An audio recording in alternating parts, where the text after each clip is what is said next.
ಮೂಡಾದಲ್ಲಿ ಬಗದಷ್ಟು ಬಯಲಾಗ್ತಾನೆ ಇದೆ ಕಳ್ಳಾಟ. ಬ್ರಹ್ಮಾಂಡ ಭ್ರಷ್ಟಾಚಾರದಲ್ಲಿ ಮುಳುಗೋಗ್ಬಿಟ್ಟಿದ್ದಾರೆ ಅಧಿಕಾರಿಗಳು ಅನ್ನುವಂತಹ ವಿಚಾರ. ಹೊಸ ಕಥೆ ಬಿಚ್ಚಿಟ್ಟಿದ್ದಾರೆ ಸೆಕ್ಯೂರಿಟಿ ಬಾಂಡ್ಗಳು, ಅಂದ್ರೆ ಸೆಕ್ಯೂರಿಟಿ ಶೀಟ್ಗಳು. ಮಂಜೂರಾಗಿರುವ ಸೈಟ್ ಸಂಖ್ಯೆ, ಸರ್ಕಾರಕ್ಕೆ ನೀಡಿರುವ ಸಂಖ್ಯೆ ಎರಡರಲ್ಲೂ ಕೂಡ ಅಜಗಜಾಂತರ ವ್ಯತ್ಯಾಸ ಇರೋದು ಕಂಡು ಬಂದಿದೆ. ಬಾಂಡ್ ಪ್ರಕಾರ 4 ವರ್ಷದಲ್ಲಿ 4829 ನಿವೇಶನವನ್ನ ಮಂಜೂರು ಮಾಡಲಾಗಿದೆ. ಆದ್ರೆ 1200 ಸಂಖ್ಯೆಯನ್ನ ದಾಟ್ತಾ ಇಲ್ಲ ಅಧಿಕಾರಿಗಳ ಲೆಕ್ಕ ಮಾತ್ರ. 2021 ಏಪ್ರಿಲ್ನಿಂದ 2024 ಜುಲೈ 3 ತನಕ ಕೂಡ ಲೆಕ್ಕ ನಾವು ಗಮನಿಸಿದ್ರೆ ಸೆಕ್ಯೂರಿಟಿ ಬಾಂಡ್ ಶೀಟ್ ದಾಖಲೆಯನ್ನ ಅಲ್ಲಿ ಕೂಡ ಅಕ್ರಮ ಆಗಿದೆ ಅನ್ನೋದು ಬಹಳ ಸ್ಪಷ್ಟ. ಅಧಿಕಾರಿಗಳು ಭ್ರಷ್ಟಾಚಾರ ಎಸಗಿದ್ದಾರೆ ಎನ್ನುವಂತಹ ವಿಚಾರಗಳೆಲ್ಲ ಬೆಳಕಿಗೆ ಬರ್ತಾ ಇದೆ. ರಿಪಬ್ಲಿಕನ್ಗೆ ಈ ಕುರಿತ ಎಕ್ಸ್ಕ್ಲೂಸಿವ್ ಮಾಹಿತಿ ಕೂಡ ಲಭ್ಯವಾಗಿದೆ. ಮೂಡ ಇತ್ತೀಚೆಗೆ ದೊಡ್ಡ ಮಟ್ಟದ ಸದ್ದು ಸುದ್ದಿಗೆ ಕಾರಣ ಆಗಿರೋದು ಸಿಎಂ ಸಿದ್ದರಾಮಯ್ಯನವರ ಮೇಲೆ ಕೇಳೋದಕ್ಕೆ ಸಿಕ್ಕಿರುವಂತಹ ಆರೋಪ. ಅವರ ಪತ್ನಿ ಹೆಸರಲ್ಲಿ 14 ನಿವೇಶನಗಳನ್ನು ಅಕ್ರಮವಾಗಿ ಪಡೆದುಕೊಳ್ಳಲಾಗಿದೆ. ಸಿದ್ದರಾಮಯ್ಯನವರ ತಮ್ಮ ಪ್ರಭಾವವನ್ನ ಬಳಸಿ ಈ ರೀತಿ ಅಕ್ರಮವಾಗಿ ಸೈಟ್ಗಳನ್ನು ಖರೀದಿ ಮಾಡಿದ್ದಾರೆ ಎನ್ನುವಂಥ ಗಂಭೀರ ಆರೋಪಕ್ಕೆ ಸಂಬಂಧಪಟ್ಟಂತೆ ದೋಸ್ತಿ ನಾಯಕರ ಪಾದಯಾತ್ರೆ ಆಯಿತು, ದೊಡ್ಡ ಮಟ್ಟ ಹೋರಾಟಗಳಾಯಿತು, ಪ್ರತಿಭಟನೆಗಳಾಯಿತು. ಸೂಕ್ತ ರೀತಿಯಲ್ಲಿ ತನಿಖೆ ಆಗಬೇಕು ಅಂತ ಇಬ್ಬಿಬ್ರು ವ್ಯಕ್ತಿಗಳು ಬಂದು ಖಾಸಗಿ ದೂರನ್ನು ಕೂಡ ದಾಖಲು ಮಾಡಿದ್ರು. ಹಾಗಾಗಿ ಈ ಮೂಡಾ ವಿಚಾರ ದೊಡ್ಡ ಮಟ್ಟದ ಸದ್ದು ಸುದ್ದಿಗೆ ಕಾರಣ ಆಗಿತ್ತು. ಬಟ್ ಈಗ ಮೂಡಾ ವಿಚಾರಕ್ಕೆ ಸಂಬಂಧಪಟ್ಟಂತೆ ಬಗೆದಷ್ಟು ಮತ್ತಷ್ಟು ಅಕ್ರಮಗಳು ಬಯಲಾಗ್ತಾ ಇದೆ ಅಂತ ಸೈಟ್ ಅಕ್ರಮ ತನಿಖೆಗೆ ಸಮಿತಿಯನ್ನ ರಚನೆ ಮಾಡಲಾಗಿದೆ. ಸರ್ಕಾರದ ತನಿಖೆ ಕೇವಲ ಕಣ್ಣೊರೆಸುವ ತಂತ್ರ ಆಗ್ಬಿಡುತ್ತಾ ಅನ್ನೋದು ಪ್ರಶ್ನೆ ಆಗ್ತಾ ಇದೆ. ಸಾರ್ವಜನಿಕ ವಲಯದಲ್ಲಿ ಹುಡ್ತಾ ಇದೆ ಹಲವು ಅನುಮಾನಗಳು. ತನಿಖೆಗೆ ಆದೇಶ ನೀಡಿದ ನಂತರವೂ ಕೂಡ ಸೈಟ್ ಹಂಚಿಕೆ ಆಗಿದೆ ಹೇಗೆ ಅನ್ನೋದು ಪ್ರಶ್ನೆ. ಜುಲೈ 1ರಂದು ಪ್ರಾಧಿಕಾರಕ್ಕೆ ಭೈರತಿ ಸುರೇಶ್ ಅವರು ಭೇಟಿ ಕೊಟ್ಟಿದ್ದಾರೆ.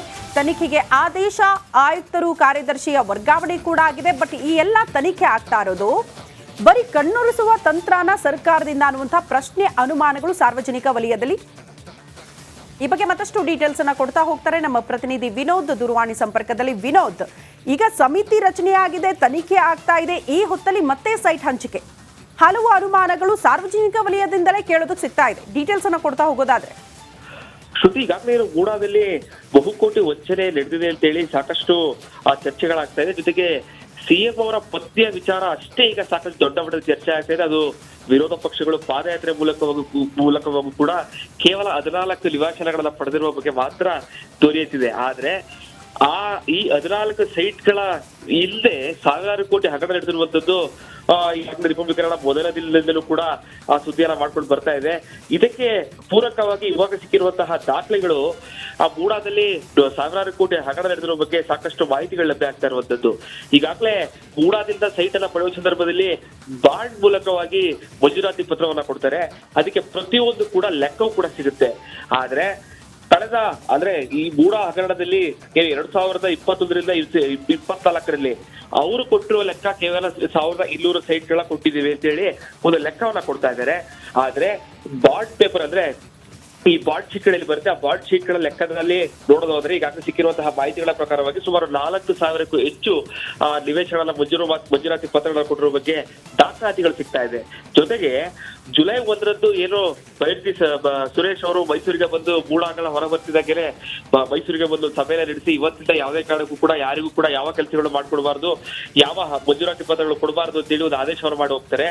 ಅದಾದ ಬಳಿಕ ಅಂದ್ರೆ ಜುಲೈ 3ರಂದು ಈಗಾಗಲೇ ಮೂಡಾ ಆಯುಕ್ತರಾಗಿದ್ದಂತಹ ಏನು ದಿನೇಶ್ ಹೇಳಿದ್ರೆ ಅವರ ಆಪ್ತ ಸಹಾಯಕರ ಹೆಸರಿನಲ್ಲಿ ಸುಮಾರು 500ಕ್ಕೂ ಹೆಚ್ಚು ಬಾಂಡ್ ಶೀಟ್ಗಳು ತೆಗೆದುಕೊಂಡಿರೋ ಬಗ್ಗೆ ದಾಖಲಾತಿಗಳು ಆ ಒಂದು ರಿಲೇಶನ್ ಬುಕ್ ನಲ್ಲಿ ಉಲ್ಲೇಖ ಆಗಿದೆ. ಅಂದ್ರೆ ಈ 500 ಸೈಟ್ಗಳನ್ನ ಆ ದಿನಾಂಕದಲ್ಲಿ ಪಡೆದಿರುವಂತಹ ಬಾಂಡ್ ಶೀಟ್ಗಳೇನಿದೆ ಇದು ದೊಡ್ಡ ಮಟ್ಟದಲ್ಲಿ ಅಕ್ರಮ ನಡೆದಿರೋದ್ರ ಬಗ್ಗೆ ಬಹಳ ಸ್ಪಷ್ಟವಾಗಿ ಗೊತ್ತಾಗ್ತಾ ಇದೆ. ಈ ಬಾಂಡ್ ಶೀಟ್ಗಳನ್ನ ಯಾರಿಗೆ ತೆಗೆದುಕೊಂಡ್ರು, ಜೊತೆಗೆ ಯಾರಿಗೆ ಮಂಜೂರಾತಿ ಪತ್ರವನ್ನ ಕೊಡ್ತಾ ಇದ್ದಾರೆ, ಇದೆಲ್ಲದರ ಬಗ್ಗೆ ಯಾವ ರೀತಿಯಾದಂತಹ ತನಿಖೆ ನಡೀತಾ ಇದೆ, ಇದೆಲ್ಲವೂ ಕೂಡ ಸಾಕಷ್ಟು ಅನುಮಾನಕ್ಕೆ ಕಾರಣ ಆಗ್ತಾ ಇದೆ. ಯಾಕಂದ್ರೆ ಸಚಿವರು ಬಂದು ಹೋದ ನಂತರದಲ್ಲಿ 500 ಬಾಂಡ್ ಶೀಟ್ಗಳನ್ನ ಅವ್ರ ಆಫೀಸ್ಗೆ ತೆಗೆದುಕೊಳ್ತಾರೆ ಅಂತಂದ್ರೆ ದೊಡ್ಡ ಮಟ್ಟದ ಭ್ರಷ್ಟಾಚಾರ ನಡೆದಿರುವಂತದ್ದು ಮೇಲ್ನೋಡಿ ಕಂಡು ಬರ್ತಾ ಇದೆ. ಸೊ ತನಿಖೆ ಯಾವ ರೀತಿ ನಡೆಯುತ್ತೆ ಅನ್ನೋದೀಗ ಸಾಕಷ್ಟು ಕುತೂಹಲ ಮೂಡಿಸ್ತಾ ಇರುವಂತದ್ದು. ಶ್ರುತಿ. ಓಕೆ ವಿನೋದ್, ಧನ್ಯವಾದಗಳು ತಮ್ಮೆಲ್ಲ ಮಾಹಿತಿಗೆ. ಮೂಡಾದಲ್ಲಿ ಬಗದಷ್ಟು ಬಯಲಾಗ್ತಾನೆ ಇದೆ ಕಳ್ಳಾಟ. ಬ್ರಹ್ಮಾಂಡ ಭ್ರಷ್ಟಾಚಾರದಲ್ಲಿ ಮುಳುಗೋಗ್ಬಿಟ್ಟಿದ್ದಾರೆ ಅಧಿಕಾರಿಗಳು ಅನ್ನುವಂತಹ ವಿಚಾರ. ಹೊಸ ಕಥೆ ಬಿಚ್ಚಿಟ್ಟಿದ್ದಾರೆ ಸೆಕ್ಯೂರಿಟಿ ಬಾಂಡ್ಗಳು, ಅಂದ್ರೆ ಸೆಕ್ಯೂರಿಟಿ ಶೀಟ್ಗಳು. ಮಂಜೂರಾಗಿರುವ ಸೈಟ್ ಸಂಖ್ಯೆ, ಸರ್ಕಾರಕ್ಕೆ ನೀಡಿರುವ ಸಂಖ್ಯೆ ಎರಡರಲ್ಲೂ ಕೂಡ ಅಜಗಜಾಂತರ ವ್ಯತ್ಯಾಸ ಇರೋದು ಕಂಡು ಬಂದಿದೆ. ಬಾಂಡ್ ಪ್ರಕಾರ 4 ವರ್ಷದಲ್ಲಿ 4,829 ನಿವೇಶನವನ್ನ ಮಂಜೂರು ಮಾಡಲಾಗಿದೆ. ಆದ್ರೆ 1,200 ಸಂಖ್ಯೆಯನ್ನ ದಾಟ್ತಾ ಇಲ್ಲ ಅಧಿಕಾರಿಗಳ ಲೆಕ್ಕ ಮಾತ್ರ. 2021ರ ಏಪ್ರಿಲ್ನಿಂದ 2024ರ ಜುಲೈ 3ರ ತನಕ ಕೂಡ ಲೆಕ್ಕ ನಾವು ಗಮನಿಸಿದ್ರೆ ಸೆಕ್ಯೂರಿಟಿ ಬಾಂಡ್ ಶೀಟ್ ದಾಖಲೆಯನ್ನ ಅಲ್ಲಿ ಕೂಡ ಅಕ್ರಮ ಆಗಿದೆ ಅನ್ನೋದು ಬಹಳ ಸ್ಪಷ್ಟ. ಅಧಿಕಾರಿಗಳು ಭ್ರಷ್ಟಾಚಾರ ಎಸಗಿದ್ದಾರೆ ಎನ್ನುವಂತಹ ವಿಚಾರಗಳೆಲ್ಲ ಬೆಳಕಿಗೆ ಬರ್ತಾ ಇದೆ. ರಿಪಬ್ಲಿಕನ್ಗೆ ಈ ಕುರಿತ ಎಕ್ಸ್ಕ್ಲೂಸಿವ್ ಮಾಹಿತಿ ಕೂಡ ಲಭ್ಯವಾಗಿದೆ. ಮೂಡ ಇತ್ತೀಚೆಗೆ ದೊಡ್ಡ ಮಟ್ಟದ ಸದ್ದು ಸುದ್ದಿಗೆ ಕಾರಣ ಆಗಿರೋದು ಸಿಎಂ ಸಿದ್ದರಾಮಯ್ಯನವರ ಮೇಲೆ ಕೇಳೋದಕ್ಕೆ ಸಿಕ್ಕಿರುವಂತಹ ಆರೋಪ. ಅವರ ಪತ್ನಿ ಹೆಸರಲ್ಲಿ 14 ನಿವೇಶನಗಳನ್ನು ಅಕ್ರಮವಾಗಿ ಪಡೆದುಕೊಳ್ಳಲಾಗಿದೆ. ಸಿದ್ದರಾಮಯ್ಯನವರು ತಮ್ಮ ಪ್ರಭಾವವನ್ನ ಬಳಸಿ ಈ ರೀತಿ ಅಕ್ರಮವಾಗಿ ಸೈಟ್ಗಳನ್ನು ಖರೀದಿ ಮಾಡಿದ್ದಾರೆ ಎನ್ನುವಂಥ ಗಂಭೀರ ಆರೋಪಕ್ಕೆ ಸಂಬಂಧಪಟ್ಟಂತೆ ದೋಸ್ತಿ ನಾಯಕರ ಪಾದಯಾತ್ರೆ ಆಯಿತು, ದೊಡ್ಡ ಮಟ್ಟ ಹೋರಾಟಗಳಾಯಿತು, ಪ್ರತಿಭಟನೆಗಳಾಯಿತು. ಸೂಕ್ತ ರೀತಿಯಲ್ಲಿ ತನಿಖೆ ಆಗಬೇಕು ಅಂತ ಇಬ್ಬಿಬ್ರು ವ್ಯಕ್ತಿಗಳು ಬಂದು ಖಾಸಗಿ ದೂರನ್ನ ಕೂಡ ದಾಖಲು ಮಾಡಿದ್ರು. ಹಾಗಾಗಿ ಈ ಮೂಡಾ ವಿಚಾರ ದೊಡ್ಡ ಮಟ್ಟದ ಸದ್ದು ಸುದ್ದಿಗೆ ಕಾರಣ ಆಗಿತ್ತು. ಬಟ್ ಈಗ ಮೂಡಾ ವಿಚಾರಕ್ಕೆ ಸಂಬಂಧಪಟ್ಟಂತೆ ಬಗೆದಷ್ಟು ಮತ್ತಷ್ಟು ಅಕ್ರಮಗಳು ಬಯಲಾಗ್ತಾ ಇದೆ ಅಂತ ಸೈಟ್ ಅಕ್ರಮ ತನಿಖೆಗೆ ಸಮಿತಿಯನ್ನ ರಚನೆ ಮಾಡಲಾಗಿದೆ. ಸರ್ಕಾರದ ತನಿಖೆ ಕೇವಲ ಕಣ್ಣೊರೆಸುವ ತಂತ್ರ ಆಗ್ಬಿಡುತ್ತಾ ಅನ್ನೋದು ಪ್ರಶ್ನೆ ಆಗ್ತಾ ಇದೆ. ಸಾರ್ವಜನಿಕ ವಲಯದಲ್ಲಿ ಹುಡ್ತಾ ಇದೆ ಹಲವು ಅನುಮಾನಗಳು. ತನಿಖೆಗೆ ಆದೇಶ ನೀಡಿದ ನಂತರವೂ ಕೂಡ ಸೈಟ್ ಹಂಚಿಕೆ ಆಗಿದೆ ಹೇಗೆ ಅನ್ನೋದು ಪ್ರಶ್ನೆ. ಜುಲೈ 1ರಂದು ಪ್ರಾಧಿಕಾರಕ್ಕೆ ಭೈರತಿ ಸುರೇಶ್ ಅವರು ಭೇಟಿ ಕೊಟ್ಟಿದ್ದಾರೆ. ತನಿಖೆಗೆ ಆದೇಶ, ಆಯುಕ್ತರು, ಕಾರ್ಯದರ್ಶಿಯ ವರ್ಗಾವಣೆ ಕೂಡ ಆಗಿದೆ. ಬಟ್ ಈ ಎಲ್ಲ ತನಿಖೆ ಆಗ್ತಾ ಇರೋದು ಬರೀ ಕಣ್ಣೊರೆಸುವ ತಂತ್ರನ ಸರ್ಕಾರದಿಂದ ಅನ್ನುವಂತಹ ಪ್ರಶ್ನೆ, ಅನುಮಾನಗಳು ಸಾರ್ವಜನಿಕ ವಲಯದಲ್ಲಿ.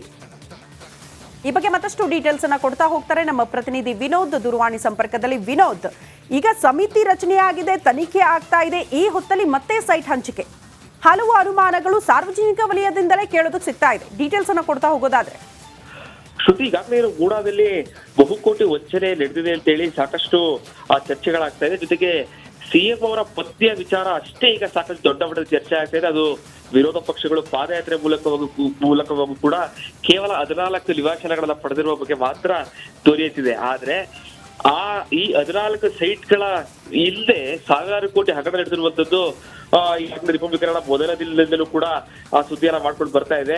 ಇದಕ್ಕೆ ಪೂರಕವಾಗಿ ಇವಾಗ ಸಿಕ್ಕಿರುವಂತಹ ದಾಖಲೆಗಳು ಆ ಮೂಡಾದಲ್ಲಿ ಸಾವಿರಾರು ಕೋಟಿ ಹಗರಣ ನಡೆದಿರುವ ಬಗ್ಗೆ ಸಾಕಷ್ಟು ಮಾಹಿತಿಗಳು ಲಭ್ಯ ಆಗ್ತಾ ಇರುವಂತದ್ದು.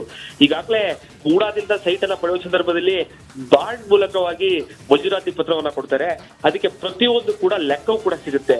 ಆದ್ರೆ ಕಳೆದ ಅಂದ್ರೆ ಈ ಮೂಡಾ ಹಗರಣದಲ್ಲಿ 2021ರಿಂದ 24ರಲ್ಲಿ ಅವರು ಕೊಟ್ಟಿರುವ ಲೆಕ್ಕ ಕೇವಲ 1,200 ಸೈಟ್ಗಳ ಕೊಟ್ಟಿದ್ದೀವಿ ಅಂತ ಹೇಳಿ ಒಂದು ಲೆಕ್ಕವನ್ನ ಕೊಡ್ತಾ ಇದ್ದಾರೆ. ಆದ್ರೆ ಬಾಂಡ್ ಪೇಪರ್ ಅಂದ್ರೆ ಈ ಬಾಂಡ್ ಶೀಟ್ಗಳಲ್ಲಿ ಬರುತ್ತೆ, ಆ ಬಾಂಡ್ ಶೀಟ್ಗಳ ಲೆಕ್ಕದಲ್ಲಿ ನೋಡೋದಾದ್ರೆ ಈಗಾಗಲೇ ಸಿಕ್ಕಿರುವಂತಹ ಮಾಹಿತಿಗಳ ಪ್ರಕಾರವಾಗಿ ಸುಮಾರು 4,000ಕ್ಕೂ ಹೆಚ್ಚು ನಿವೇಶನಗಳ ಮಂಜೂರಾತಿ ಪತ್ರಗಳನ್ನು ಕೊಟ್ಟಿರುವ ಬಗ್ಗೆ ದಾಖಲಾತಿಗಳು ಸಿಗ್ತಾ ಇದೆ. ಜೊತೆಗೆ ಜುಲೈ 1ರಂದು ಏನು ಭೈರತಿ ಸುರೇಶ್ ಅವರು ಮೈಸೂರಿಗೆ ಬಂದು ಮೂಡಾಗಳ ಹೊರ ಬರ್ತಿದ್ದಾಗೇನೆ ಮೈಸೂರಿಗೆ ಬಂದು ಸಭೆಯನ್ನು ನಡೆಸಿ ಇವತ್ತಿಂದ ಯಾವುದೇ ಕಾರಣಕ್ಕೂ ಕೂಡ ಯಾರಿಗೂ ಕೂಡ ಯಾವ ಕೆಲಸಗಳು ಮಾಡ್ಕೊಡ್ಬಾರ್ದು, ಯಾವ ಮಂಜೂರಾತಿ ಪತ್ರಗಳು ಕೊಡಬಾರ್ದು ಅಂತೇಳಿ ಒಂದು ಆದೇಶವನ್ನು ಮಾಡಿ ಹೋಗ್ತಾರೆ. ಅದಾದ ಬಳಿಕ ಅಂದ್ರೆ ಜುಲೈ 3ರಂದು ಈಗಾಗಲೇ ಮೂಡಾ ಆಯುಕ್ತರಾಗಿದ್ದಂತಹ ಏನು ದಿನೇಶ್ ಹೇಳಿದ್ರೆ ಅವರ ಆಪ್ತ ಸಹಾಯಕರ ಹೆಸರಿನಲ್ಲಿ ಸುಮಾರು 500ಕ್ಕೂ ಹೆಚ್ಚು ಬಾಂಡ್ ಶೀಟ್ಗಳು ತೆಗೆದುಕೊಂಡಿರುವ ಬಗ್ಗೆ ದಾಖಲಾತಿಗಳು ಆ ಒಂದು ರಿಲೇಶನ್ ಬುಕ್ ನಲ್ಲಿ ಉಲ್ಲೇಖ ಆಗಿದೆ.